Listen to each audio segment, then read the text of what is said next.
Good morning. Happy Sabbath. Good morning. Today I'm going to tell a story entitled The Three Empty Sacks. This story happened a long time ago in England. The King of England was old and didn't have anyone to take his place after him. He died, and he was looking for a man to take his place who was wise and just. And so he thought of an idea.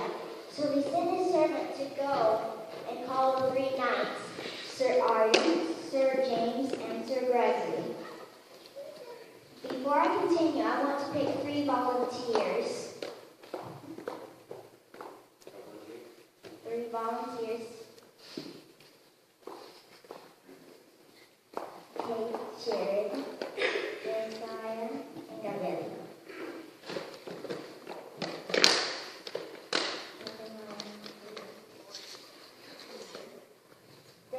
The 3 knights, Sir Gregory, Sir Arden, and Sir James, had come before the king.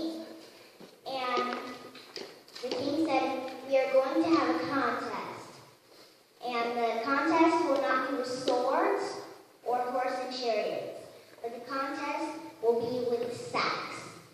And in 2 years, you have to use the sack as wisely as you can. And in 2 years, you have to bring it back to me and tell me how you used it. And then you're back at home." 2 years had passed, and the day that the knights were supposed to come back, the king made a big feast and then told the servant to go and bring the 3 knights. And first, Sir Gregory came before the king, and he said, "Sir Gregory, have you used your sack wisely?" And Sir Gregory said, "Long live the king, for I have used my sack as wisely as I could think." And Sir Gregory said that as he was going home, that he was thinking of how a knight could use a sack. And so he got together a bunch of robbers, and they went and raided all the travelers. And then, after the 2 years had passed, he went and stuffed the money and gold and jewelry in the sack, and then he laid it before the king, full and overflowing. And then Sir Arden came before the king, and the king asked him, "Have you used your sack wisely in the 2 years I gave you?" And Sir Arden said, "Long live the king, for I have used it as wisely as I could think of." And he says, "When I went home, that I was thinking of how I could use the sack. And so I gathered all my money together and bought very expensive gold, silver, and jewelry and garments, and I went and sold them and collected the money. And then I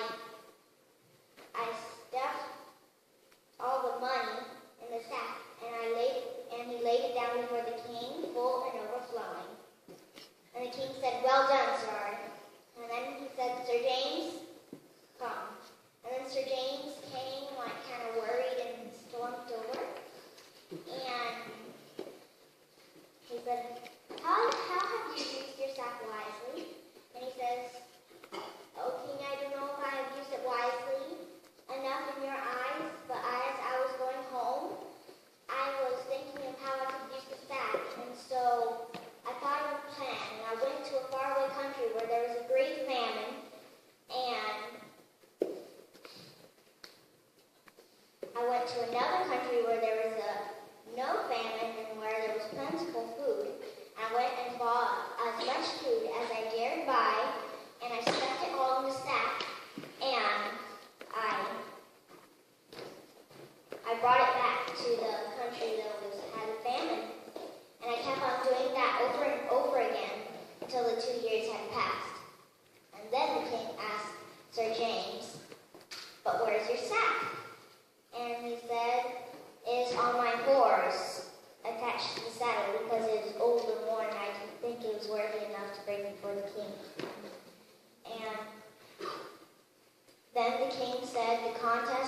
that I am old and have no one to take my place, and I'm looking for a just man to take my place as king. Sir Gregory, your people would be afraid of you if you were to become king. Amen. Sir Arden, your people would be proud and unwilling to share if you were to become king. Amen. And then he said to Sir James, your people would be honest, kind, pure, and true. And then he told Sir James to kneel down before him. And he says, now as I crown you my son, you shall take my place being king after I die. And then, not very long after that, the king died, and Sir James took his place as king. And you can go back to your seats.